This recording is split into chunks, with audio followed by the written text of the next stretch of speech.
Hello viewer, नमस्कार। Bihar civil court भर्ती परीक्षा का प्रैक्टिस सेट्स 9 हम लोग इस वीडियो के थ्रू कंप्लीट करने वाले हैं। मैं ऑलरेडी इस चैनल पे ढेर सारे प्रैक्टिस सेट्स, चाहे वो कोर्ट रीडर का हो, क्लर्क का हो, स्टेनोग्राफर का हो, या आप प्यून और अर्दली की तैयारी कर रहे हैं, इनके ढेर सारे ऑलरेडी टेस्ट सीरीज इस चैनल पे अपलोड किया जा चुका है। तो इस वीडियो को देखने के बाद अगर आपने उसको नहीं देखा है तो उसको आप जाकर देख सकते हैं और वहाँ से आप प्रैक्टिस अपनी कर सकते हैं। तो चलिए देर ना करते हुए स्टार्ट करते हैं आज का टेस्ट सीरीज 9। दोस्तों, वीडियो को शुरू करने से पहले आप सभी से एक रिक्वेस्ट, यदि आप इस चैनल पर नए हैं तो चैनल को सब्सक्राइब कर दीजिएगा और वीडियो अंत तक देखिए। पसंद आए तो इसे लाइक कीजिए और अपने दोस्तों तक ज़रूर पहुंचाइए। तो स्टार्ट करते हैं। पहला क्वेश्चन है आपका कि अष्टाध्यायी किसकी रचना है। तो अष्टाध्यायी की बात करें तो आप देख रहे हैं कि पाणिनि, प्रेमचंद, वेदव्यास और वाल्मीकि। तो अष्टाध्यायी जो पुस्तक है ये रचना किसकी है? तो ये पाणिनि की रचना है। किसकी रचना है? पाणिनि की अष्टाध्यायी रचना है। आगे हम सेकंड क्वेश्चन देखें तो सेकंड में कहा गया है कि उन्माद का समानार्थी शब्द बताना है। तो उन्माद का मतलब क्या होता है? आपने सुना होगा कि लोग कहते हैं कि ये जब से इसकी मतलब ये जवान हुआ है ये उन्माद मचा रखा है ना, हर जगह जो है उन्माद मचाता फिरता है। तो उन्माद का मतलब होता क्या है? जोश। क्या होता है? एनर्जी, जोश की जब हम बात करते हैं तो उसी को हम उन्माद के नाम से जानते हैं। आगे बढ़ते हैं नेक्स्ट क्वेश्चन की तरफ। अपना अगला क्वेश्चन है जी कि अंगूठी का नग होना मुहावरे का अर्थ क्या है।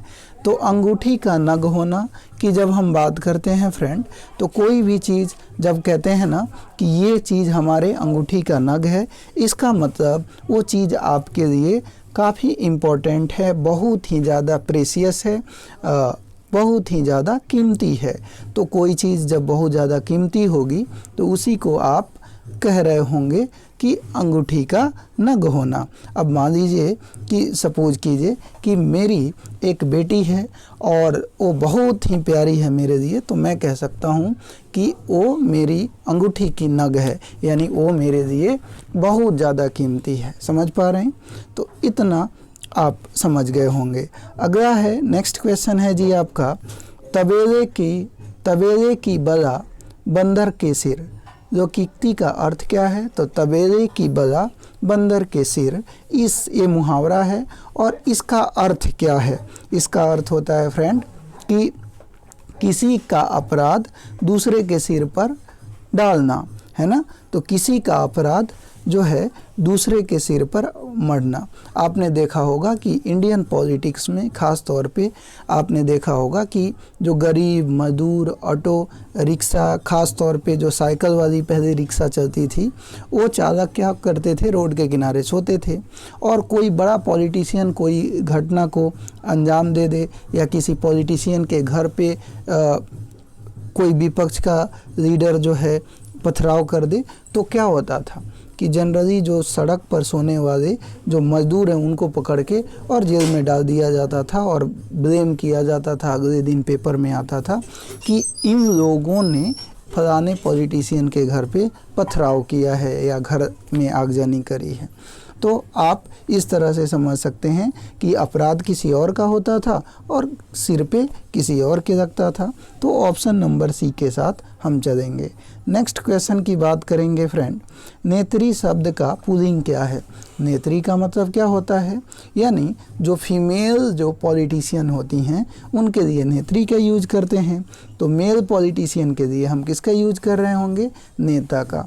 यानी ऑप्शन नंबर आपका ए आंसर होने वाला है।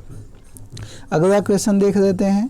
यह शुभ समाचार सुनकर हमारे मन को डैश अनुभूति हुई। तो अपार अनुभूति हुई, महान अनुभूति हुई और अपरिमित अनुभूति हुई या अधिकाधिक अनुभूति हुई। तो आप कहेंगे कि यह शुभ समाचार सुनकर आप इन दोनों में कंफ्यूज हो जाएंगे। अपार अनुभूति हुई या अपरिमित अनुभूति हुई। तो यहाँ पे सबसे जो बेस्ट ऑप्शन जो होगा फ्रेंड, वो अपरिमित अनुभूति हुई। ये आपके लिए मोस्ट अप्रोप्रिएट ऑप्शन होगा। नेक्स्ट क्वेश्चन देखते हैं। कहा गया कि संज्ञा के स्थान पर प्रयुक्त होने वाले शब्द को कहते हैं। तो किस संज्ञा के स्थान पर जो शब्द का यूज करते हैं उन्हें क्या कहते हैं? तो सर्वनाम के नाम से जानेंगे। अगला क्वेश्चन देखें कि काल के कितने प्रकार होते हैं। तो ये तो बच्चा भी बता देगा कि काल जो होता है वो 3 प्रकार का होता है, वर्तमान काल, भूतकाल और भविष्य काल। आगे आइए, गज वदन का पर्यायवाची आपको बताना है। तो गज का मतलब क्या होता है? हाथी, है ना। तो हाथी जिसका सर हाथी के समान हो और जिसका बदन इंसान के समान हो, उसको हम लोग क्या कहेंगे? गणपति कहते हैं। क्या कहेंगे? गणपति के नाम से जानेंगे। अर्थात हम गणेश की बात कर रहे होते हैं। किसकी बात करेंगे? गणेश की। तो गज वदन गणेश की का पर्यायवाची है। गजानन, गणपति, विनायक, लंबोदर, एकदंत और महाकाय, ये सारे जो हैं ये गणपति अर्थात गणेश जी की ये पर्यायवाची शब्द हैं। अगला ये यथावत शब्द का समानार्थी शब्द आपको बताना है। यथावत का मतलब क्या होता है? ज्यों का त्यों। मतलब कोई चीज़, सपोज कीजिए, कल्पना कीजिए कि एक व्यक्ति जो है किसी चीज़ को किसी जगह पे रख के जाता है और वो कई सालों बाद वो फिर वापस लौटता है, तो वो चीज़ें उसी अवस्था में मिल रही होती है। तो आप वो क्या कहेगा उस वस्तु के लिए? कि वो वस्तु जो है वो यथावत अपने स्थान पर रखा हुआ है, यानी ज्यों का त्यों, उसमें कोई परिवर्तन नहीं है। अगला ये नेक्स्ट क्वेश्चन है, तद्भव शब्द इनमें बताना है। तो तद्भव सबसे पहले जान लीजिए कि तद्भव क्या होता है। देखिए 2 शब्द होते हैं, एक तत्सम होता है, दूसरा तद्भव होता है। बाकी और सारे होते हैं, लेकिन हम यहाँ पे तत्सम तद्भव को जान लेते हैं। तत्सम संस्कृत के शब्द होते हैं और उसको जब तोड़ मड़ोड़ के हम हिंदी में यूज कर रहे होते हैं तो वो तद्भव होते हैं। तो यहाँ पे कुछ ऑप्शन हम देखें तो देखिए, कांति, आपको लग रहा होगा ये संस्कृत का शब्द है। कोल्हू, स्वाध्याय, ये सारे संस्कृत के शब्द हैं। लेकिन महल की बात करें तो महल आपका संस्कृत का शब्द नहीं है, बल्कि महल को आप ऐसे तद्भव की तरह ट्रीट करेंगे, ये आपका बेसिकली तद्भव है। तो आप कहेंगे कि ऑप्शन नंबर डी आपका तद्भव हो जाएगा।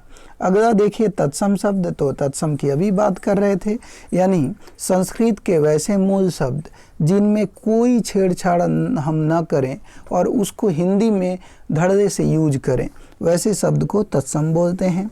तो युद्ध देखिए, कारज देखिए, कलश देखिए, कुआं देखिए, तो आप तुरंत पहचान जाएंगे। युद्ध को तोड़ मरोड़ के बोलेंगे तो लड़ाई बोल रहे होंगे, लेकिन यहाँ पे युद्ध है, यानी हम हिंदी में उसको एज इट इज यूज कर रहे हैं, तो ये हमारा तत्सम हो जाएगा। अगला ये अपकार।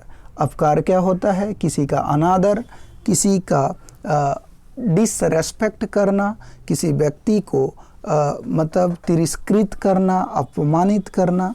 तो इस तरीके से आप अपकार, इसका अर्थ होता है। अब अपकार का उल्टा विलोम क्या होगा? तो उपकार हो जाएगा। अब मान लीजिए कि कोई व्यक्ति है और 4 दिन से भूखा है, तो आपने उसको खाना खिलाया, तो वो आपने उसके ऊपर उपकार किया। लेकिन कोई व्यक्ति है और 4 दिनों से खाना नहीं खाया है और वो आपके पास आ रहा है, आप खा रहे हैं और एक्स्ट्रा भी खाना है, फिर भी आप 2 तमाचा उसको मार रहे हैं और उसको भगा रहे हैं। इसका मतलब क्या हुआ? कि आप उसका अपकार कर रहे हैं। आइए अगला देखते हैं, शुद्ध वर्तनी बताना है, यानी इनमें सारे ये 4 जो हैं इनमें से एक सही लिखा हुआ है, बाकी सारे गलत हैं। तो सही वाले की पहचान करनी है कि इनमें से परिषद कौन सा सही है। तो ये तो आप जानते ही हैं नहीं होगा, ये तीनों नहीं होंगे, आप ए नंबर ऑप्शन के साथ चलेंगे। अब 14 के बाद आ जाइए, क्वेश्चन नंबर 15 हम लोग देख लेते हैं। तो 15 हम लोग देखेंगे क्वेश्चन नंबर 15 में कहा गया है कि रिक्त स्थानों को भरने के लिए उपयुक्त शब्द का चयन करें। तो रिक्त स्थान क्या है? लाल किला एक डैश इमारत है। तो आप जानते हैं कि क्या लाल किला इमेजिनरी ये इमारत है, क्या काल्पनिक है? क्या ये है ही नहीं? ऐसा तो नहीं है, ये है, दिल्ली में है। क्या ये पौराणिक इमारत है? क्या इसमें भगवान विष्णु का अवतार हुआ था? क्या श्री कृष्ण यहाँ पे आए थे क्या? या क्या हजरत मोहम्मद साहब यहाँ पे आए थे क्या? नहीं ना। तो बिल्कुल ये पौराणिक भी नहीं है, सामाजिक और ऐतिहासिक। तो आप जानते हैं कि लाल किला के प्राचीर से हमारे देश के प्रधानमंत्री जी और राष्ट्रपति साहब जो है संबोधन करते हैं, झंडा फहराते हैं। यानी इसका मतलब ये आप कह सकते हैं वैसे भी लाल किला की इतिहास है लंबा। आप जानते हैं कि हमारा देश आज़ादी से पहले मुग़ल वंश का शासन था और अंतिम शासक बहादुर शाह जफ़र लाल किला में ही रहता था। तो आप कह सकते हैं कि इसका एक इतिहास है ना। तो आप कहेंगे कि लाल किला एक ऐतिहासिक इमारत है। अगला देखें, आँखों से गिरना का मतलब क्या होता है? तो आँखों से गिरना इसका मतलब होगा कि किसी के प्रति जो आपका आदर है, भाव है, जो रेस्पेक्ट है, वो गिर जाता है। मान लीजिए कोई इंसान जो है जिसका बहुत ही ज़्यादा आप कद्र कर रहे हैं और वो आपके साथ विश्वासघात करे, तो ऑब्वियसली पहले जैसा आप सम्मान नहीं दे पाएंगे ना, चाह के भी। तो इसलिए हम कहेंगे कि आप आँखों से गिरना मतलब आदर भाव, किसी के प्रति आपका कम हो जाना। आगे बढ़िए, सही वर्तनी वाले शब्द का आपको चयन करना है। अब सही वर्तनी, फिर वही बात कि इनमें पूजनीय जो है, इनमें 4 जो ऑप्शन है इनमें बताना है कि सबसे जो है सही कौन सा लिखा गया है। 4 में से 3 गलत हैं और सही वाले की पहचान आपको करनी है। तो यहाँ पे देखिए सारे गलत हैं, पूज्य आपका सही है, यानी ऑप्शन नंबर डी आपका आंसर हो जाएगा। फ्रेंड, जब ये मैं बताता हूँ तो ध्यान से इसको देखा करिए, क्योंकि हूबहू आपके एग्ज़ाम में ऐसे ही क्वेश्चन लिख के आएंगे और उस समय आप कंफ्यूज हो जाएंगे। और कहते हैं ना कि तत्पश्चात क्या हो तो जब चिड़िया चुग गई खेत। अब उस समय आप कितना भी रिकॉल कर लीजिए, आप रिकॉल नहीं कर पाएंगे और एग्ज़ाम में जो आपके लिए एक एक नंबर मायने रखते हैं, कहीं ना कहीं वो आपको औरों से पीछे ले जाएंगे। इसलिए ध्यान से इनको देखा करें। अगला है, नवरात्रों में लोग फलाहार डैश हैं। नवरात्रों में जो नवरात्र होता है आप जानते हैं, जिसे दशहरा कहते हैं, बहुत सारे अलग अलग नाम से लोग जानते हैं। तो नवरात्र में लोग क्या फलाहार चबाते हैं? आप ऐसे बात कर रहे हैं जैसे किसी को जूता मार रहे हैं, ऐसा तो नहीं होगा ना। चबाते नहीं हैं। क्या फलाहार पिया जाता है? बिल्कुल नहीं, है ना। फलाहार को क्या देखा जाता है? नहीं, फलाहार करते हैं। यानी नवरात्र में लोग क्या करते हैं? फलाहार करते हैं। आगे आए, संधि का विलोम शब्द आपको बताना है। संधि क्या होती है? जब आप जैसे कहते हैं कि हमने फलाने व्यक्ति से, या आप इतिहास के जानकार हैं, आप लोग पढ़े लिखे लोग हैं, आपके अंदर जो है सोचने समझने की बहुत ही ज़्यादा शक्ति है। तो आप इतना तो ज़रूर जानते हैं कि इतिहास में जो अंग्रेज़ हमारे यहाँ थे तो उन्होंने बहुत सारे संधियाँ करी, है ना। आपने ये भी सुना होगा गांधी इरविन संधि। तो ये सारी चीज़ों की बात जब हम कर रहे होंगे तो संधि का मतलब यहाँ पे क्या है? यानी मेल मिलाप, किसी बात पे सहमत हो जाना और दोनों तरफ से अग्रीनामा, उसी को हम संधि बोलते हैं। तो यहाँ पे संधि का विलोम आपको बताना है। तो संधि यानी मिलना, किसी पर्टिकुलर मुद्दे पर एक होना। लेकिन जब यहाँ समास की बात करेंगे, विग्रह की, मेल की बात करेंगे, क्रोध की बात करेंगे, तो संधि का मतलब मिलना, लेकिन इसका उल्टा क्या हो जाएगा? विग्रह, यानी बिखर जाना, अलग हो जाना, एक मुद्दे पर सहमत न होना, यानी ऑप्शन नंबर आपका ए सबसे अप्रोप्रिएट होगा। नेक्स्ट क्वेश्चन है जी कि वह डैश है इसलिए अकेले ही जीवन बिता रही है। अब जाहिर सी बात है, कोई महिला की बात हो रही है तो वो सुहागन होगी तो उसके हस्बैंड के साथ रहेगी, तो वो क्यों अकेला जीवन बिताएगी, तो ये तो होगा नहीं। विधुर जो पुरुष होते हैं जिसकी पत्नी मर गई हो उसको विधुर बोलते हैं, तो ये तो होगा नहीं। हाँ, जिस औरत का पति मर गया हो उसको विधवा बोलते हैं, तो वह विधवा है इसलिए वो अकेले जीवन बिता रही है। तो ऑप्शन नंबर सी हमारा आंसर हो जाएगा। त्याग का विलोम शब्द है, ये आपको बताना है। तो त्याग का मतलब जो है सेक्रीफाइस करना। जैसे गांधी जी के अंदर बहुत सारी चीज़ें जो थी वो आप कह सकते हैं कि उन्होंने त्याग की भावना जो है उनके जीवन में काफ़ी मायने रखती थी, है ना। बहुत सारे, जैसे आप ही हैं, अगर आप 2 भाई हैं 4 भाई हैं तो आपके अंदर भी बहुत सारी, अगर बड़े हैं तो अपने छोटे भाइयों के लिए बहुत सारी चीज़ें त्याग करने की भावना आपके अंदर होगी। तो त्याग का उल्टा क्या होगा?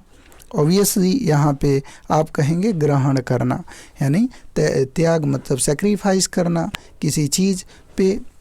जैसे आप बचपन में देखते होंगे कि आपके पास एक फुटबॉल था और पड़ोसी ने भी उसमें कुछ पैसे, 25 रुपया पड़ोसी ने दिया था, 75 रुपया आपने दिया था, 100 रुपया में एक फुटबॉल आपने ख़रीदा।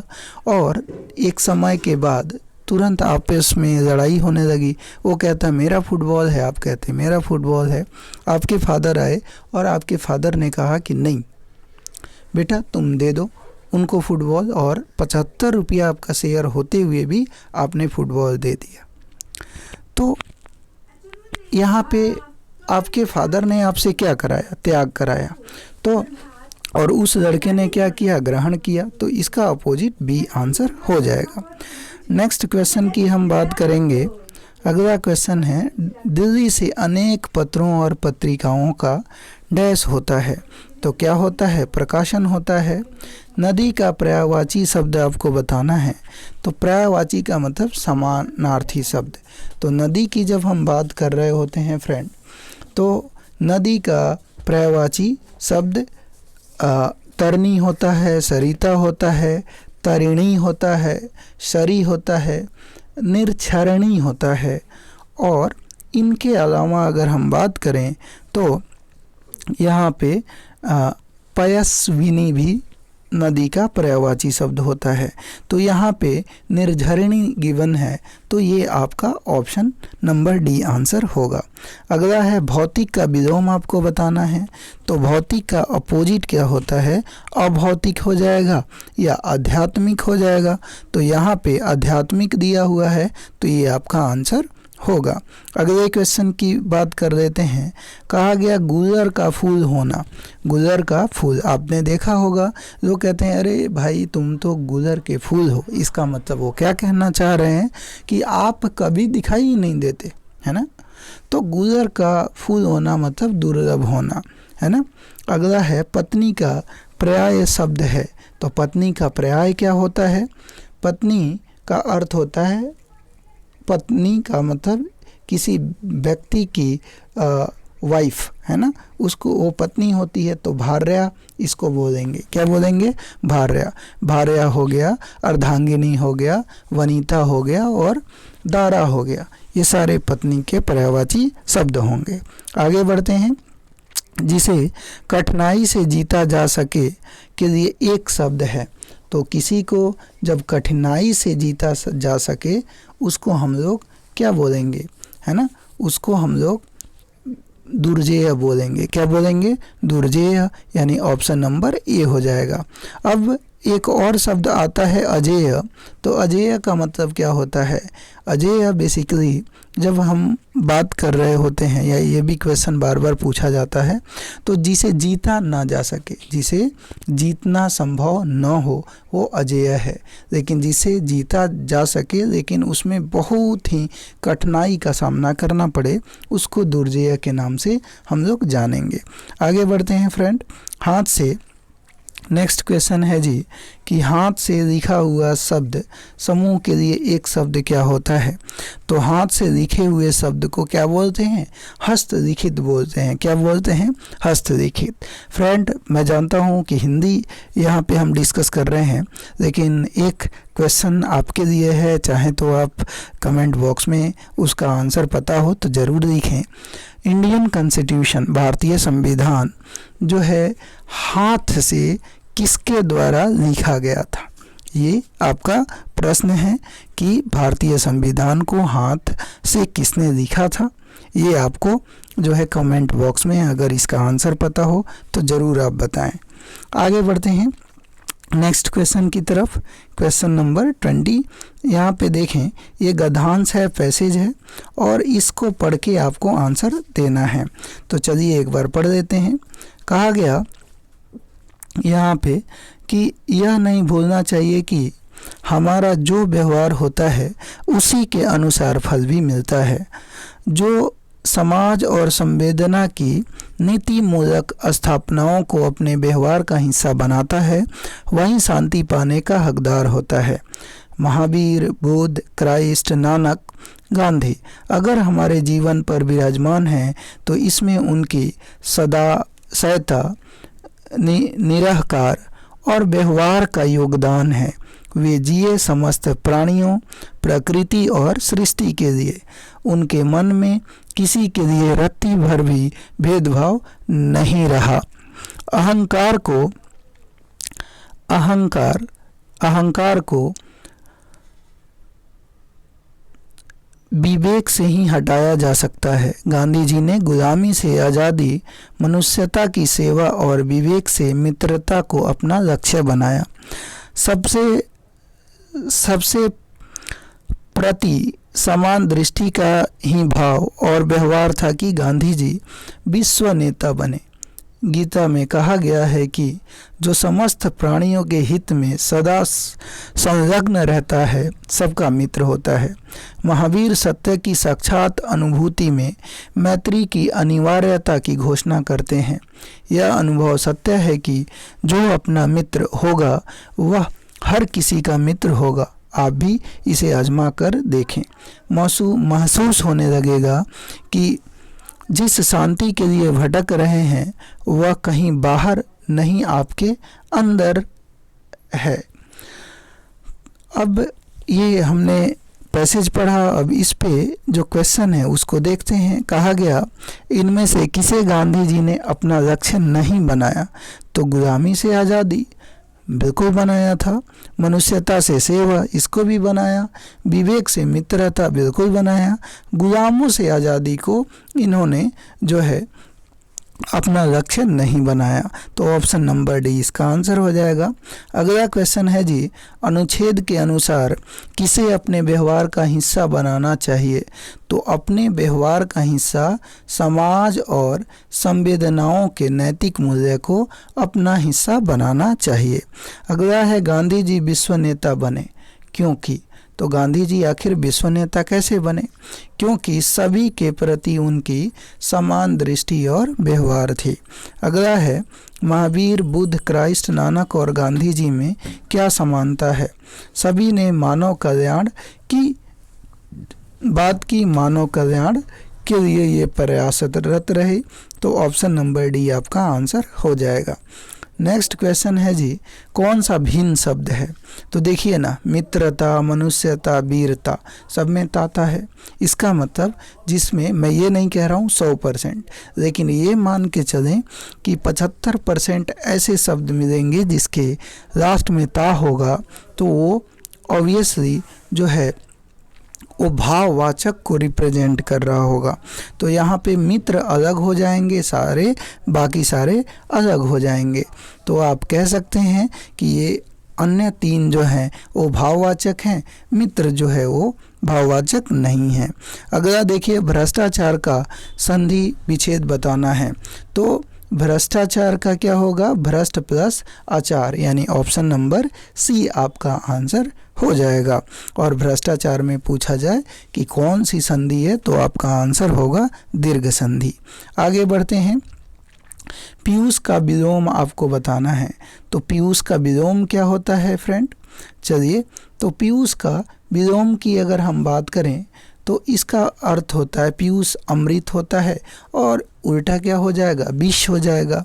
तो विष आपका आंसर हो जाएगा। अगला देखिए नेक्स्ट क्वेश्चन। अब यहाँ से इंग्लिश शुरू होती है, तो इंग्लिश को देख लेते हैं। इंग्लिश में इन्होंने कहा कि साइनोनिम्स बताना है। साइनोनिम्स का मतलब सिमिलर शब्द, समानार्थी शब्द, यानी वैसे शब्द जो जैसे आप सूरज को देख लीजिए, दिनकर, दिवाकर, भास्कर, ये सारे सूरज के समानार्थी शब्द हैं। आप किसी भी नाम से इनको बुलाइए, वो सूरज को ही रिप्रेजेंट करते हैं। तो ब्लेंड की अगर हम बात करें तो ब्लेंड का समानार्थी शब्द की बात करें क्या होगा? तो आपका आंसर जो होगा वो हो जाएगा, ब्लेंड का मतलब क्या होता है? मिलाना, और मिलाना का समानार्थी शब्द हो जाएगा मर्ज करना।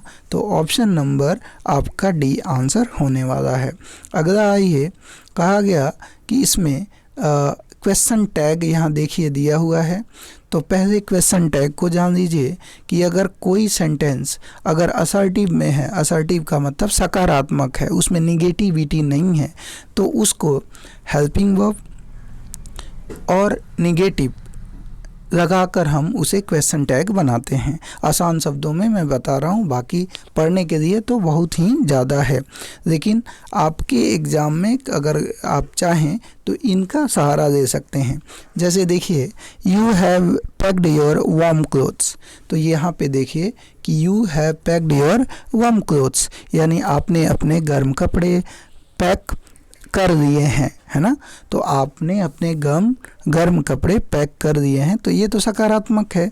तो यहाँ पे हैव हमारा हेल्पिंग वर्ब है ना, और उसके बाद हैव हमारा हेल्पिंग वर्ब है ही, और उसके बाद चूँकि सकारात्मक है तो निगेटिव लगा दीजिए, तो हैवन हो जाएगा, और आपका जो यहाँ पे यू है यू हो जाएगा।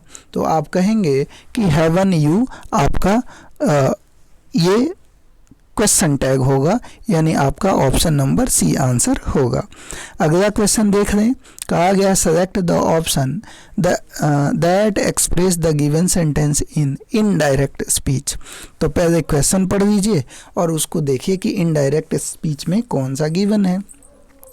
तो he said to me please drop me home in your car. उसने मुझसे कहा कि कृपया मुझे अपनी कार से घर छोड़ दें। तो यहाँ पे आपको क्या बनाना है? इनडायरेक्ट में आपको बनाना है। तो आप कहेंगे he requested me to drop him home in my car. उसने मुझसे रिक्वेस्ट किया कि मैं उसे अपनी कार से उसके घर छोड़ दूं। तो ऑप्शन नंबर सी आंसर हो जाएगा। Select the miss expert word. तो क्रिकेटर को देखें तो ये सही है, मेंटर सही है, सुप्रियर सही है, प्रेजेंटर ये गलत है, PRESENTOR यहाँ पे लिखा हुआ है। तो PRESEN क्या होगा? PRESENTO के बदले यहाँ पे ई होगा। क्या होगा? ई। तो ये सही हो जाएगा। अगला देखिए, कहा गया सोमवार। सोमवार का एंटोनिम्स बताना है। एंटोनिम्स का मतलब उल्टा। तो सोमवार होता क्या है? सोमवार का मतलब होता है निराशाजनक। क्या होगा?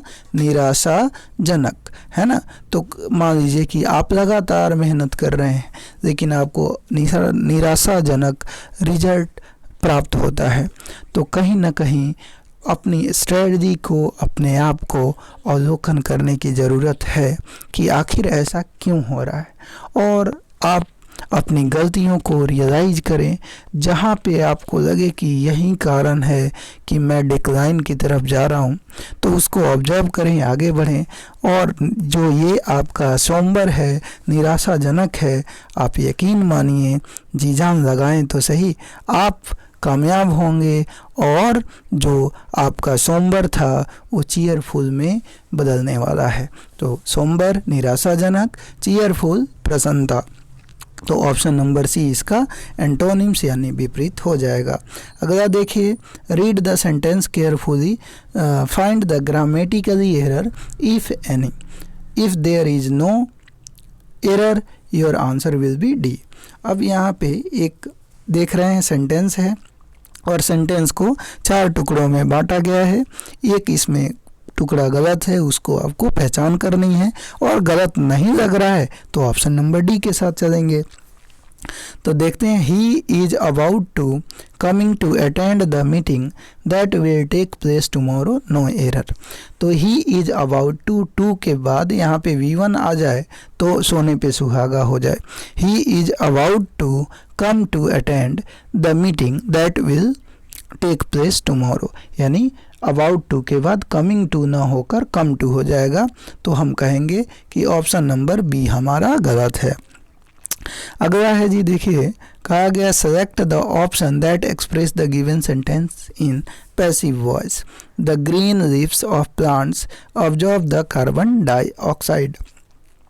तो यहाँ पे क्या होगा, the carbon dioxide is observed by the green leaves of plants, यानी ऑप्शन नंबर आपका ए आंसर हो जाएगा। अगला देखते हैं नेक्स्ट क्वेश्चन। अगला है जी, select the most appropriate meaning of the given idioms. है फॉलो सूट। अब फॉलो सूट का मतलब क्या होता है, तो फॉलो सूट से एक इडियम्स है जिसका अर्थ होता है अनुकरण करना, किसी के रास्ते को, फुट स्टेप को फॉलो करना, उसी को फॉलो सूट बोलेंगे। तो यहाँ पे फॉलो सूट का मतलब आपको बताना है। तो इन्होंने कहा try a costume, do the same. तो यहाँ पे do the same as other यही हो जाएगा, यानी दूसरों ने जो करके मुकाम हासिल किया उन्हीं के बताए हुए पद चिन्हों पर चलना, उसको do the same as other के नाम से जानेंगे। अगला है select the option that can be used as one word substitute for the given group of words. A low area of land between hills.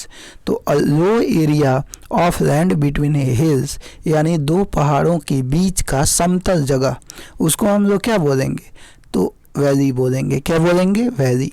अब बात करते हैं प्लेट्यू क्या होता है।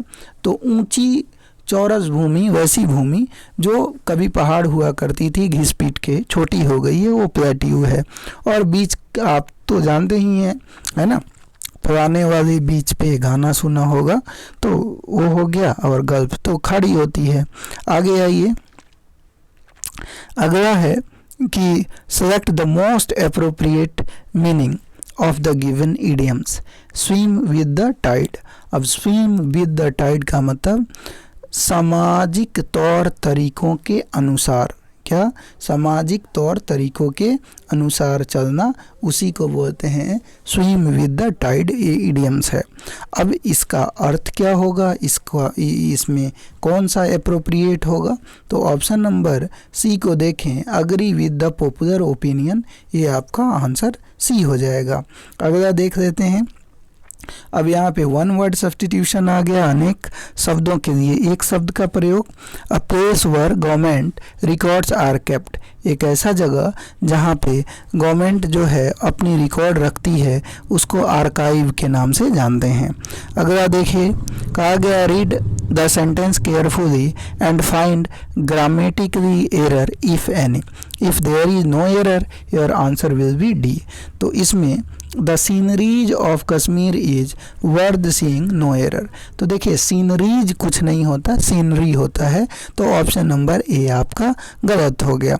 देखिए कुछ वर्ड आपके ऐसे होंगे जो सिंगुलर प्लूरल उसका होता ही नहीं है, तो यहाँ पे सीनरीज भी एज इट इज है, इसलिए। अगला देखिए, select the most appropriate antonyms of the given words. अब देखिए रीस्टोर है, क्या है जी, रीस्टोर। अब रीस्टोर का मतलब फिर से प्राप्त करना या वापिस लौटाना, है ना, तो उसको रीस्टोर कहते हैं, है ना।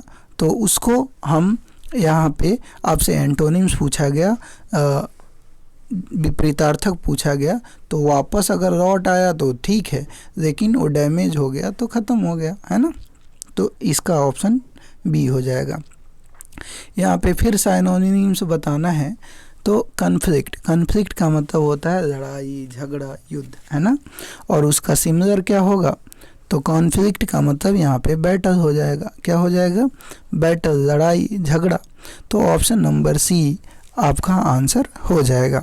अगला आए, कहा गया कि select the most appropriate option to fill in the blanks.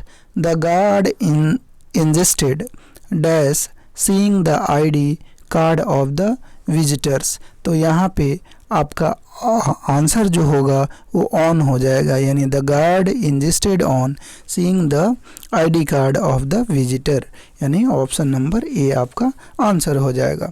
तो दोस्तों, हमने इंग्लिश और हिंदी कंप्लीट कर दिया, और आपको पता है कि मैथ जो है हमारे पास अभी संसाधन वो उपलब्ध नहीं है कि मैं कराऊं, लेकिन एग्ज़ाम के पहले आप हमें सपोर्ट करें। कम से कम अपने एक साथी को इस चैनल पे ज़रूर जोड़िए। मैं वादा करता हूं कि जैसे ही मेरे पास व्यवस्था हो जाएगी, मैं आपको जो है मैथ, केवल ये क्या, मैथ आपका इतना अच्छा मैं बना दूंगा, इतना अच्छा आपको कंटेंट दूंगा कि आप मैथ को अगर 1 महीना 1.5 महीना अगर छोड़ भी देंगे तो भी आप उस एटलीस्ट कम से कम उसके कॉन्सेप्ट को नहीं भूलेंगे। बस ज़रूरत है थोड़ा सपोर्ट की, सपोर्ट करें, एक कम से कम अपने साथी को इस चैनल से जोड़ें। फिर मिलते हैं नए वीडियो के साथ, टेस्ट सीरीज 10 के साथ। तब तक के लिए धन्यवाद। टेक केयर दोस्तों।